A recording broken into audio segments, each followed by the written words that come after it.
Mandy Sellers has a very rare condition. She was born with extremely large legs, and throughout her life, they've continued to grow. The way that Mandy looks is totally unique. Mandy had to have her left leg amputated in 2010, but the operation has caused her stump to grow bigger and bigger. I've put 3 stone on in 2 years. Another 2 years, it could be another 3 stone. Now her continually expanding lower limbs are threatening her independence.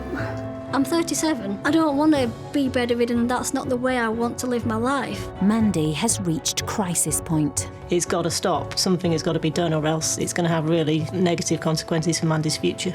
And it's not just Mandy's future at stake. 3-year-old American Emily Blankenship has a similar overgrowth condition. The genetic alteration which Mandy and Emily have is not identical, but it's extremely close. Now, Dr. Robert Semple has taken Mandy's case on and, in a major breakthrough, believes he has found a drug which could help Mandy and eventually Emily too. I think that we can potentially stop the abnormal growth of your legs. Wow. The medication has to work. It's my only chance, it's my last chance. But can this tiny pill really shrink Mandy's giant legs?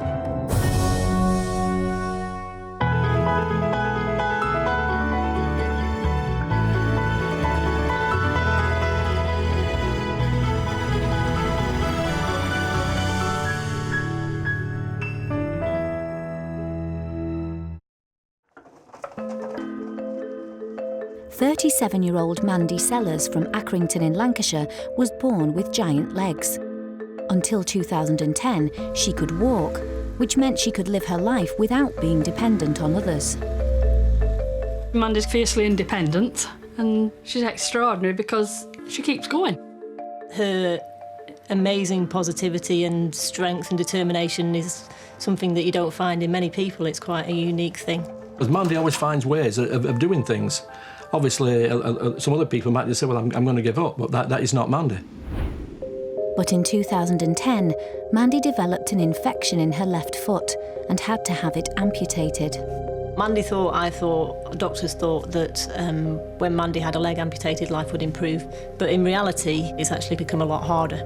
In a cruel twist, the operation has triggered faster growth in Mandy's stump. As in the past, liposuction has also done. Well, the stump just won't stop growing. OK, done this a few times.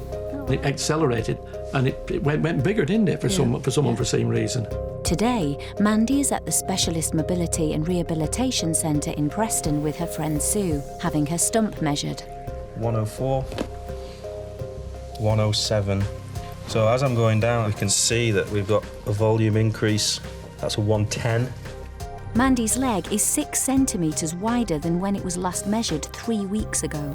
Somewhere in me, there's something that's saying, you must grow, and there's nothing that stops it. It just simply carries on and carries on. Mandy's stump is now over 1 metre in circumference, and there's no indication this accelerated growth is slowing down. When was the last time that you were weighed? Maybe about 3 weeks ago, let's guess. And that was 20 stone point, maybe 13 or 12, something like that. So it's gone up a couple of pounds. Since Mandy's leg was amputated in 2010, she has put on 3 stone. There's absolutely nothing I can do to stop that from happening. So, yep, not surprised at all. And having to cope with legs that are growing larger each day is having a devastating effect on Mandy's mobility. Hang on, it ain't working at the minute. Come on. Everyday tasks like getting on the bed are a struggle. For 2 years now, I've been housebound. There's no way that I can go out of my home to visit a friend, go to a concert, go to the cinema. I just can't do it. What makes Mandy's physique extraordinary is that her ever-expanding legs are starving her upper body. From the waist upwards, she has less than 5% fat, equivalent to a male triathlete. She's carrying more and more weight around, an extra 3 stone, and obviously it's difficult having to move a whole weight with her arms. Now she's starting to have problems with her arms as well. She's getting a bit of arthritis. After Mandy's left leg was amputated, she was very keen to walk again. I always thought that if I did have a false leg, that it would make life easier because it would be lighter. But actually it makes it a whole lot harder to walk. And as Mandy's lower limbs continue to increase in size, the prospect of walking again seems further away than ever. The thing that I find difficult about putting a leg on is to actually push my stump into the bottom of the socket. Sometimes you can't get the fat exactly into the socket too well. It's going in anyway. It is. I've got to make sure I'm far enough in before I stand up, otherwise it just doesn't work because you can't get the balance right. Not far enough now. Sometimes it's just a case of winging it and see what happens, really. Mandy has now started to outgrow her third tailor-made prosthetic limb. 1, 2, 3. No. I think, because the bed's low, I'm just pushing into that rather than... Ready? OK, let's go for it. 1, 2, 3. Oh, come on. I'm not you. The leg. Ugh. That's it. Well done. Uh-oh. So, how does that feel? You can go see if you can try and move the right foot, or do you not feel balanced enough? All it'll do is slide, isn't it? Just getting into her false leg has exhausted Mandy, and she hasn't the strength to try to walk. Oh. Are you OK, yeah? Yeah. You didn't click your leg? No, I forgot. It just didn't feel balanced because I felt like I was on my tiptoes. It's probably because that's grown, hasn't it? So you're not going in as far. No, so it's so it makes sitting me higher. higher. And that makes it doubly as difficult to move your right foot, doesn't it? I don't know what the answer is, do you? It's hard work. Mandy's condition is undiagnosed and untreated. Now she has reached a crisis point. She's desperate to find a way to stop her legs from growing. And there has to be some treatment found, because if it isn't found, I mean, goodness knows what's going to happen. We don't know. Well, she should possibly be totally immobile then. Well, that's right. Completely lose her independence. But there is hope. In August 2010, clinical endocrinologist Dr. Robert Semple from Addenbrooke's Cambridge University Hospitals Trust decided to find out why Mandy's giant legs continue to grow. I've never to date seen anybody like Mandy. She certainly has an extraordinarily rare problem. I was fascinated by the possibility that there was a genetic mutation which affected only the lower part of her body but not the other part. Dr. Semple knew Mandy's condition was caused by a genetic mutation, so he and his team at the Wellcome Trust Sangar Institute set out 3 goals: to isolate the rogue gene, to find out how it works, and to look for medication to stop it. The team began with a series of intricate DNA tests. We took samples from both her leg and her arm. We grew them in the lab. We extracted some DNA from those samples. We actually then read the sequence of all the genes, and we asked the question, is there only one or a handful of changes which we can find in the leg, but not in the arm? Dr. Semple and his team are determined to find the rogue gene, which is causing the cells in Mandy's lower limbs to grow uncontrollably. But genetic research takes time, something Mandy is running out of.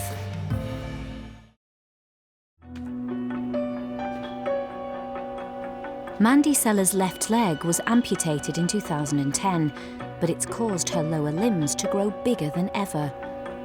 If a treatment is not found soon, she will be forced to move home. This wheelchair that I have, I'm kind of outgrowing it widthways, but if I got a bigger wheelchair, I wouldn't be able to get into the bathroom because I only just fit. So the major consequence of keeping on growing is I would have to move. This has been my home for 10 years. I wouldn't want to have to move just because this silly leg is growing. Mandy was born with larger than average legs and unusually shaped feet. I didn't actually let my mum see me for about 2 weeks, I think it was. The doctors weren't sure what it was, and the only thing they actually said to my family was that they didn't expect me to live beyond 2 weeks. But Mandy defied the doctor's expectations. We didn't know what was wrong with Mandy. Eventually, Mandy, she started walking in her own way, didn't she, and doing whatever, When I was at school, my condition didn't really hamper anything that I ever did. I could run around and I could play football, which I loved doing. I mean, we went to see a lot of these ear specialists, didn't we? First thing what this ear specialist said, we think it'd be better if we take both Mandy's legs off. In fact, the amputation of Mandy's left leg in 2010 has actually made her life much more difficult. Her huge stump makes it hard to use a prosthetic limb. Well done. And she also has a problem with her remaining leg because she can no longer lift her right foot. The foot drop prevents me from walking, so my foot is just like that and the muscles in the ankle don't work. Mandy's search for someone to help her overcome her foot drop led to Bob Watts, a prosthetic expert who created the false limb which Heather Mills used in Dancing on Ice. Today, Mandy and Sue are in Dorset, so Bob can assess her problem. Morning. I'm fine, thank you. Hopefully he's going to be able to either make something or may have something that will help. I know how unique I am and my situation is, but he's the expert, so he'll know whether there is anything that he can make that will help. We'll have to just wait and see. For me to stand up, I need the foot flat on the floor and the toes flat on the floor to kind of push myself up. But then once I am stood up, I need something that brings the toes up to be able to flick through to walk. So it's kind of like I need two things in one, really. Yeah. The only thing I'm worried about, Matthew, is at the back there. At this stage, I really don't know what the outcome will be. I'm not sure whether we can help or not. I'll need to see what function she has got at the moment. Have you got any movement in the ankle? Nothing. Not at all. How long has that been like that for? Since 2005. That movement now is a lot more than when we had it before. Let's just put it down on the floor. OK. Well, I think we ought to have a go. I think we can do something. I'm pleased that, you're going to give it a go at least to see what happens. We do tend to deal with some really unusual cases. And I'd say that you're quite unusual. I think in the nicest possible way. It sounds crazy, but I thought it was going to be a bit bigger. Right. I thought your leg's not as big as I thought it was going to be.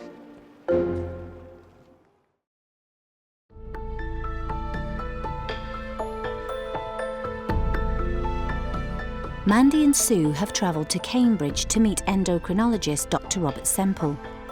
He's been searching for the rogue gene that causes Mandy's legs to grow, and he's told her that he has some important news.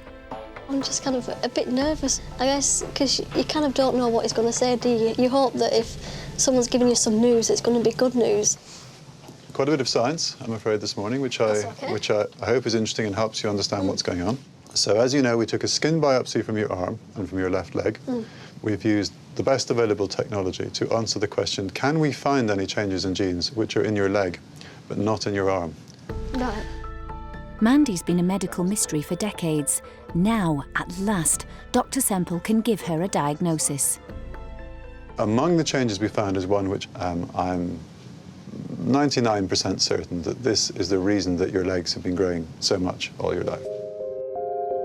Dr. Semple has discovered that Mandy has a mutation in a gene called PIK3CA in her lower body. In normal cells, a growth signal is switched on only when the body needs to grow. But in Mandy's case, the rogue gene causes this signal to be constantly switched on, so that her lower limbs keep on growing out of control. This is a life-changing moment for Mandy. For the first time, she knows what makes her body unique. To me, it's unbelievable that you actually have found it, I mean, it's not often I'm kind of lost for words, really, but I just really am, because it's just, I never ever thought anybody would. I mean, it's taken 36 years to find someone to even look at it, to look at my case and to have the technology really out there to look at my DNA and try and find anything. So, thank you. That's all I can say, really. Mandy is the first person in the world to be diagnosed with this specific mutation. Sellers syndrome, here we come. We're going to get it in there one day. Dr. Semple's research has also revealed why the genetic mutation occurred. All of us start off as one cell, one fertilized egg cell. And by the time we become adults, we probably have something like 100 trillion cells in our body. And every single time that cell divided, all 3 billion letters of our DNA code have to be copied. And that's astonishing. And if I asked you to copy out as fast as you could every book in the Harry Potter series in the next half hour, and then keep doing that for the next 10 years, you would make lots of mistakes. That's more or less what happens in the human body. And so we imagined that some very early stage of development had led to a mistake being made, which by plain bad luck felin a gene which is important for regulating cell growth. And Dr. Semple's research has confirmed Mandy's genetic mutation isn't inherited. Doesn't mean that you can look back in your family and see that one of your parents would have had it and work out the inheritance. This is a mistake, an unlucky mistake that happens. Knowing they didn't pass on the condition is especially important to Mandy's parents. I kind of do get the feeling that they may have thought in the past that the condition I have was due to something one of them or both of them did, you know, but obviously today definitely rules that out, that whatever happened was just a freak accident, if you want to call it that. Well, after like 37 years of thinking maybe it's something that we'd done wrong or whatever, to realise it weren't. It's a great big relief, isn't it? To think, well, no, we are not guilty. Mandy has always dreamed of getting a diagnosis, but thought it would be impossible to find a treatment for her condition. Dr. Semple has achieved the unthinkable. I think that we can potentially stop the abnormal growth of your legs. I hope that in the next few months we'll be in a position where we have a serious chat again about actual medicines that we want to try. It's just like, really? You know, am I hearing you right? It's just so unbelievable, I think, that has actually happened in my lifetime, that I think it'll take quite a bit of time for it to actually sink in. I think that we'll be able to use some medications which are already available in the clinic. Right. And I think we have a reasonably good reason for suspecting they will reduce the rate of cell growth in your legs. Who knows, perhaps even that it starts to shrink. It sounds maybe dramatic to say, but it's nothing short of a miracle. I'm just feeling like, I can't describe it. It's just a bit like, wow, but in the same sense, I don't believe it. You know, because it's taken all this time for someone to say, well, we found the gene.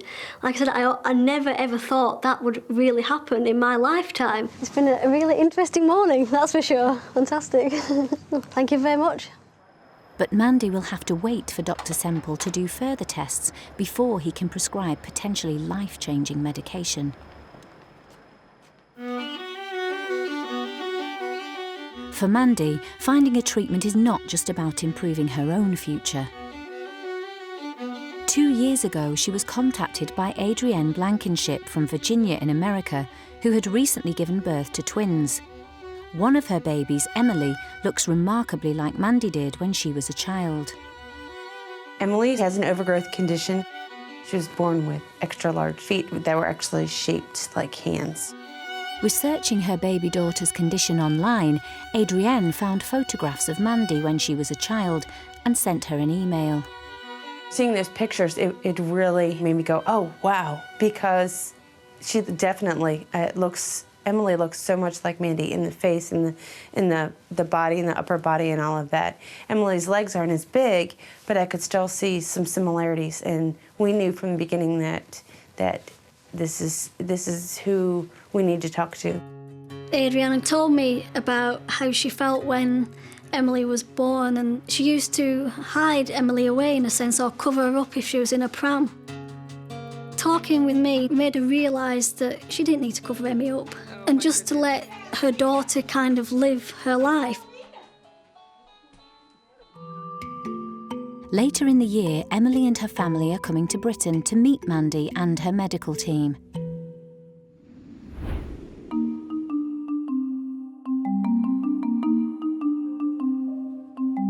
Two months ago, Mandy met with Bob Watts, a prosthetic specialist who believed he could help her walking by preventing her right foot from dropping. Hi. Hello. Long time no see. It is, isn't it? How are you? Yeah, I'm not too bad, thanks. How are Good. you? Bob has made a silicone sock to help support Mandy's foot. Slide your foot into there. Okay, and then if we lift it up, we can put the Velcro on. Right. Yeah? Yep. The device we've made her to try and lift her foot up, I think, providing she hasn't grown at all, should do the trick. I think Mandy's pretty positive about it, so I'm sure we'll be able to get her walking. So I'd say if we move you around. Throughout my life, medically, there have been certainly ups and downs. I've come to the point where now, if this doesn't work, I don't know what else there is left to do in terms of helping me with the foot drop. 1 You sure? and a half. You don't look very happy. I know, it's like just something new, isn't it? I don't cope well with change when it's anything's... Okay. I'm just going to put my knee in 1, front of 2, 3. Very good. Hang on. I need to get that independence back that I lost 2 years ago, and I'm striving forward every single day, every single week, every single month to try and do that. But obviously there's always certain obstacles that are in my way. I can't move myself forward.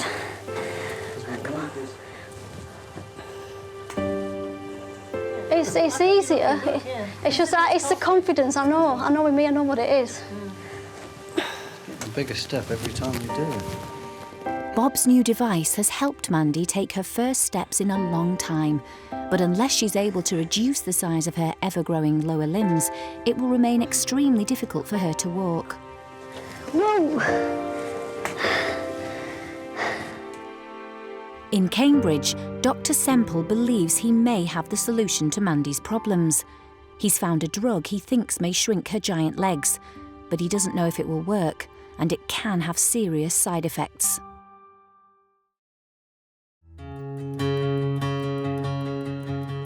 After 37 years, Mandy Sellers has at last had her condition diagnosed and is hoping she will soon be able to take medication to switch off the rogue gene which causes her lower limbs to grow.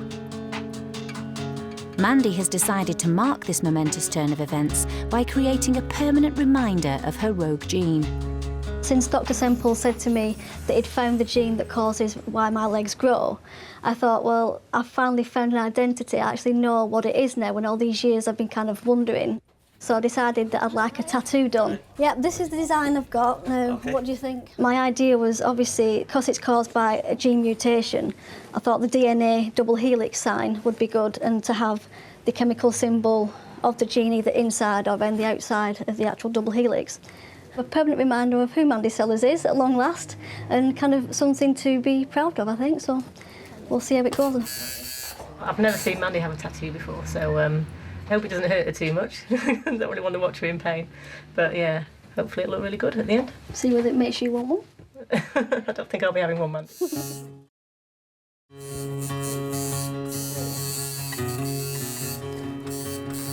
Mandy's been through obviously a lot. She's had a leg off, so having a tattoo is really nothing compared to having your leg amputated.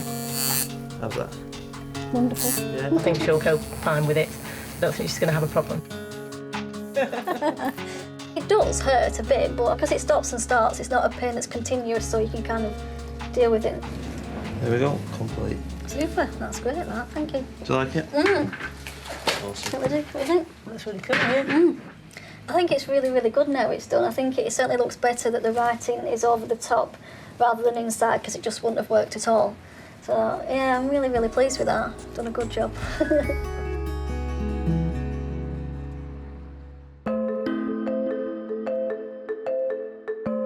Since isolating her faulty gene, Dr. Semple and his team have been experimenting on tissue samples taken from Mandy's leg. They found the drug Rapamycin stops the signal that makes the cells continue to grow. The drug is currently used to prevent the rejection of kidney transplants and may become a cancer treatment in the future. Rapamycin is a very valuable drug in medicine which blocks growth of cells in the body, especially cells which are rapidly growing. But the new treatment is not risk-free. It can cause breathing difficulties and it suppresses the immune system. It's really exciting to know that there's a drug that Mandy could take that could stop the legs from growing. But obviously, on the other side of things, there's side effects that you've got to worry about. Sue wants to help Mandy weigh up the pros and cons before she makes a decision as to whether or not to try the new medication. Well, so the leg shrinking, that's going to lead to increased mobility, you would hope, wouldn't you? Yeah. More independence. So obviously more independence means my ability to go out on my own, because I can't do that at all now without you or without somebody else with me, can I? Yeah. I'm 37. I don't want to be bedridden until I'm 86 or something. That's not me, and that's not the way I want to live my life. I guess we need to move on to the cons, I suppose, don't we?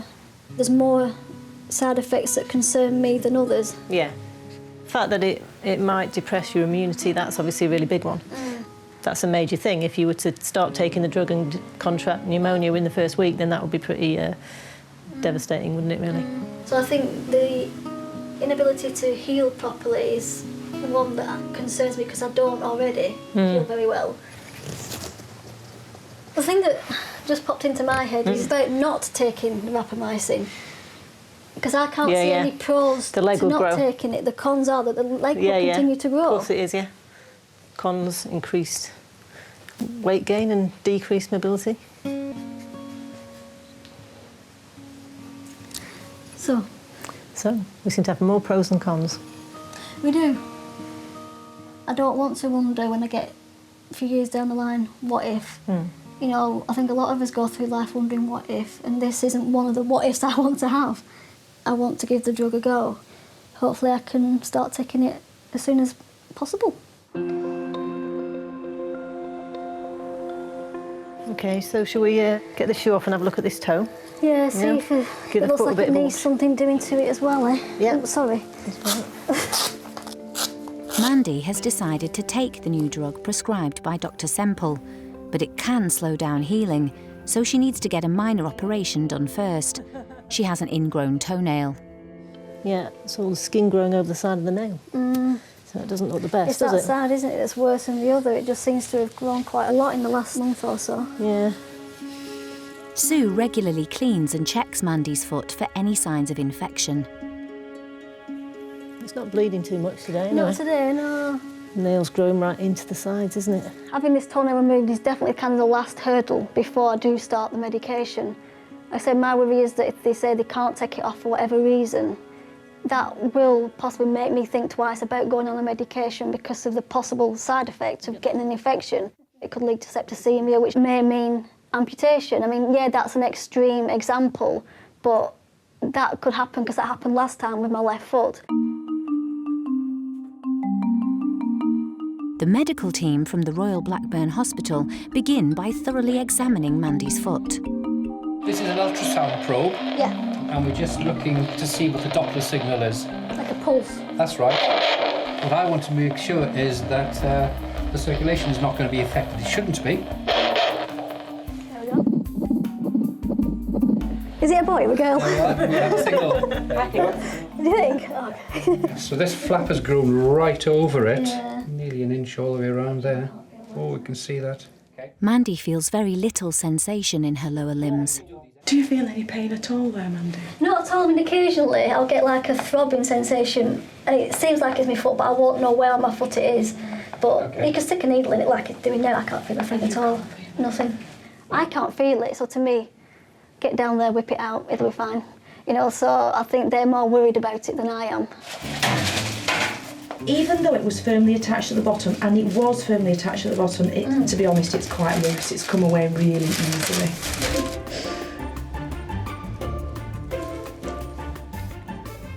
Mandy, would you like to keep your nail? Some patients do. And... No, you can gladly dispose of that, thank you. Right, Mandy, done and dusted. You did great. Thank you very much. You know where we are if you need us. Yes, right. Okay. Nice to see you again. And you. Thank you very much. See you later. Mandy must wait 6 weeks for her toe to heal before she can begin her potentially life-changing treatment.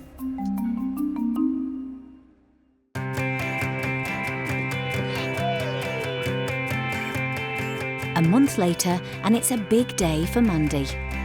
Alright, you guys ready? She's finally going to meet 3-year-old Emily from Virginia, who shares the same faulty gene and has a similar overgrowth condition.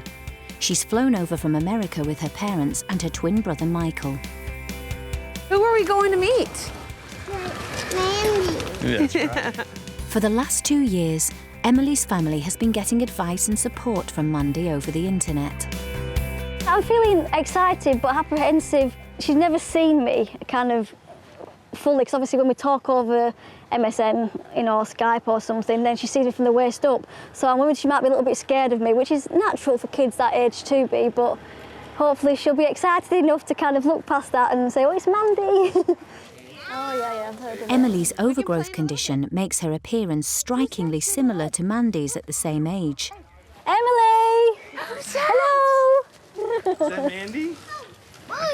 Here, do you want to get out? You go say hi? You go say hi. Come on. Hello. How are you? What did you say you were going to do? You were going to give Mandy a big hug? Are we going for a big hug or we go for a high five? Hey, high five. We have a few little presents for you. Oh. The Lion King, and we have a Dalmatian. Who wants what? Which one? I think we got it. That is We got Simba. it? Wow. Say thank Can you say thank you? you. Say thank you. Oh, yay. We're here now to feed the tigers. I said if my knees are knocking, but I haven't got one to knock. Meeting Mandy, it has been one of the most amazing experiences I've had in my life. Thumb and finger touch it. Just go for the mash where his mouth is. Absolutely perfect. It's got a runny nose. You're starting to... She's a strong woman, and I want my daughter to be like that.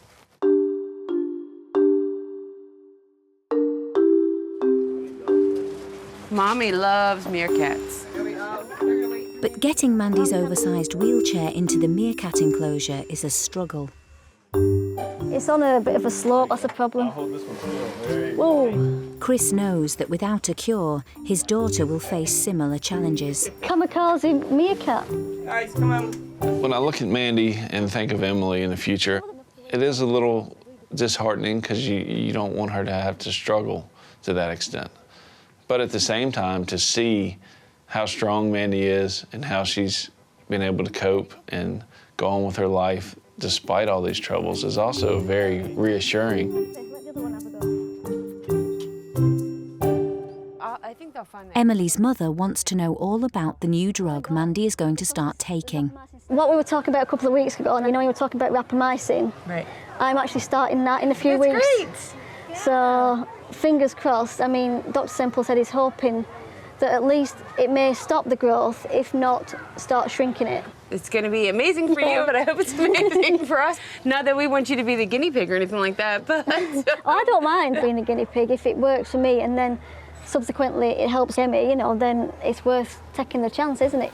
She's so young, and if she started taking something like that and it stopped the growth, I mean, that would be fantastic. It opens up the whole world, doesn't it, for her, really? So hopefully if it can help her, that would be amazing. It really would. So. Thank you for being such a... I'm already going to cry.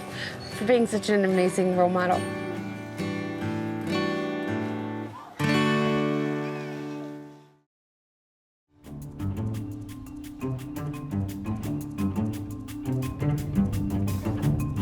The next day, Mandy, Sue and the Blankenships go to Addenbrooke's hospital to meet Dr. Semple. Hello, at last. Hi. Mandy, Sue, hi. Hiya. Very well. And just straight down at the end of the corridor. It's a pleasure to meet you. Nice to meet you. Thank you. Nice to meet you. Hello. Nice to meet you. Nice to meet you. Yet again, Mandy. Always a pleasure.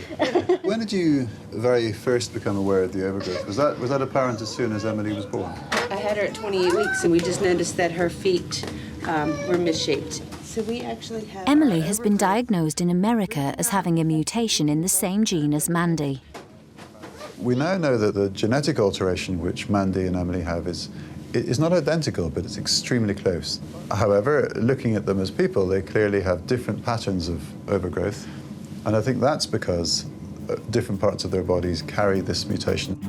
Mandy's overgrowth affects her body from her waist downwards, whereas Emily's affects her chest as well as her legs. Dr. Semple hopes the new drug he's found to treat Mandy's condition may also work for Emily, although her young age makes her case more challenging. I always feel more comfortable as a physician dealing with adults whose growth period has finished, and there's a whole new set of issues in somebody as young as Emily. The idea will be to target the abnormal cell growth while letting normal increase in height carry on. But in any treatment given in childhood, for example, even giving steroids for asthma, it's something which has to be thought about carefully. Despite the risks, Mandy hopes she can be a human guinea pig for Emily. Off to you, Mandy. Thank you. So she should take the medication and she won't have the problems that I've had. So that will be fantastic for her. And for me to see that, if it does stop her legs from growing and see how her life is different maybe than what mine has been. I'm excited about what the future will bring for Emily and her condition, and Mandy for that matter. Little Emily has given Mandy even more motivation to try the new medication in the hope it will eventually help both of them.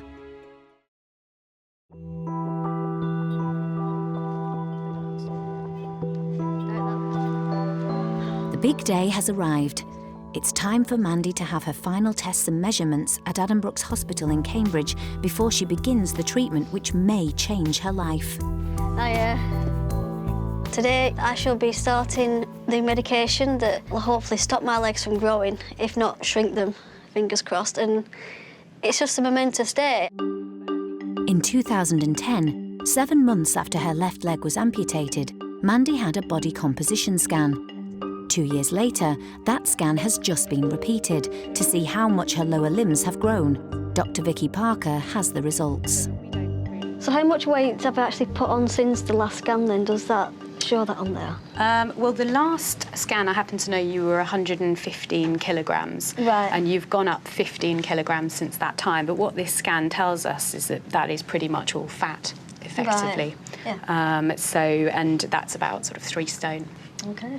That was interesting, comparing the results from 2010 to today. Obviously, I knew that my weight had gone up, but sometimes when you see it written down in black and white, that's the proof, isn't it? In terms of that distribution, what we know is that you're very, very unique. So we just don't really have a benchmark to go from. But what will be important will be comparing your measurements now and sort of going forward from that viewpoint. Okay. Before I start taking the medication, I've had to have various tests. A lot of it has been blood taking and glucose tests to see how my body's coping. What is it? It's this side, isn't it? No, we're not going to be able to. As long as the blood results come back OK, then hopefully I should be able to start the medication soon, very soon. These tests are the final obstacle for Mandy before she can start her treatment. The medication has to work. It's my only chance, it's my last chance. And if it doesn't, I don't really want to think about what will happen if it doesn't work. I don't see there being any options. That all seems fine. Your lungs are lovely and clear and your heart sounds nice and healthy. OK.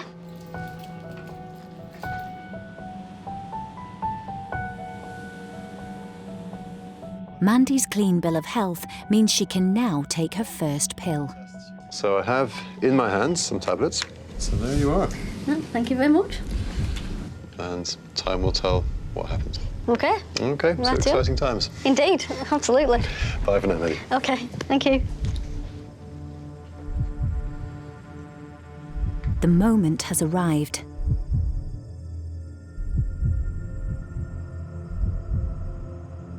This little white pill could be exactly what Mandy has needed for over 37 years. But will this new medication shrink her giant legs? It's like a little miracle in a pill, isn't it, really? Because it can just, something that small can do something so major to a human being.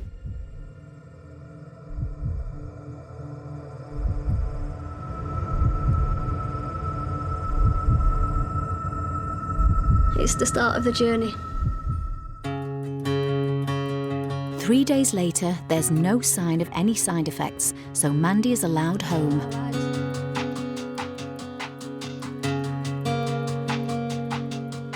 She spends the next 12 weeks taking the daily pill she hopes will change her life. Waiting to find out if the medication will work is stressful. To relieve some tension, Mandy and Sue decide to distract themselves with a new hobby. They are learning how to shoot clay pigeons. Great. Cheek on the comb. That's better. Much better. Can you see my finger? I'm quite excited about giving it a go. Well, I'm not confident I'll hit anything, but we'll try. And when it goes off, yep. it'll be like that. How's that? Mm-hmm. All right, so hold on to that. I try not to let anything hold me back. Obviously, having one leg holds me back quite a bit at the moment, but obviously it's not held me back from coming here today to do this. Sorry. Oh, too high. Life's too short not to kind of give things a go if you want to give it a go, I say. On its way, get in front. Right.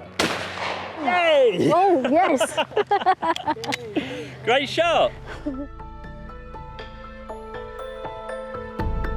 3 months after starting to take Rapamycin, Mandy has experienced only minor side effects. Today, she will find out if the drug is working.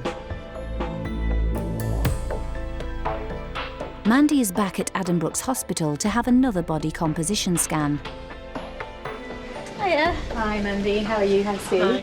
This scan will re-measure her body fat to see if there have been any changes since she started taking the medication. Well, this is the moment, isn't it? It is, yeah. The proof of the pudding.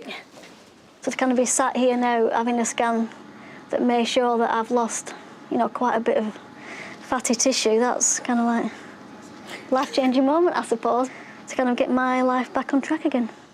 Dr. Parker played a key role in the research which led to Mandy being prescribed the medication, so she too is eager to see if there are any changes in Mandy's lower limbs. It's still quite soon, in 3 months we wouldn't necessarily expect to see anything, so I think we'd be very happy if we see that growth has stopped. Today's going to be a really exciting day. Hopefully this scan will give confirmation, you know, black and white on paper that the amount of fat in the body is reducing. And if that happens, that is really, really amazing. Thank you. See you later. Dr. Parker and her colleague Laura Watson compare this scan with Mandy's 2 previous ones. Dr. Semple then analyses their findings. It's a tense wait, but finally, it's the moment of truth. Mandy, hi. Hello. Mandy is about to find out if her legs are shrinking. It's lovely to see you again. You've been taking the tablets now for about 3 months. Yeah. That's right, isn't it?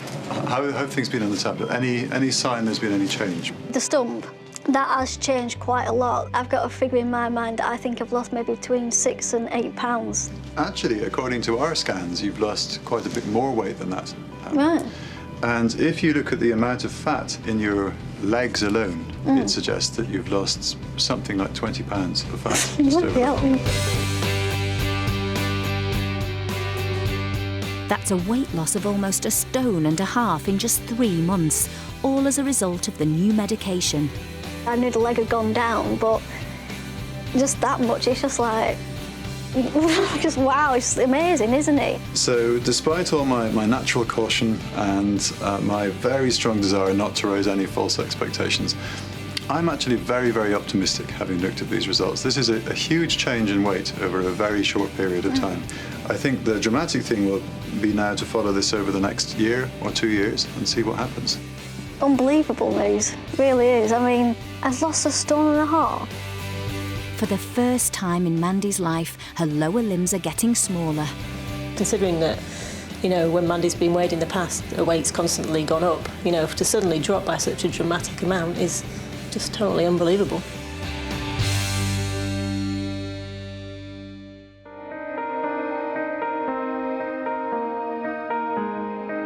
Mandy's responding so well to the new medication that she hopes to one day be able to walk again and get her independence back.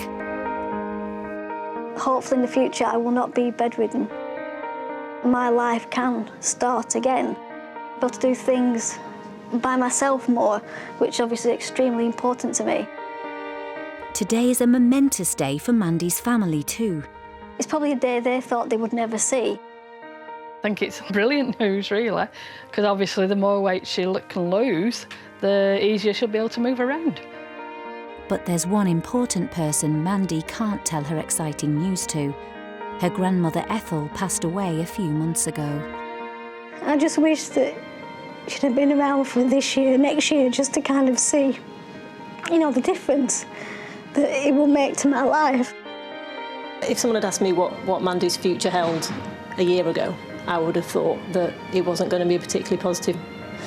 But now, the future's looking incredibly bright for Mandy. Thank you.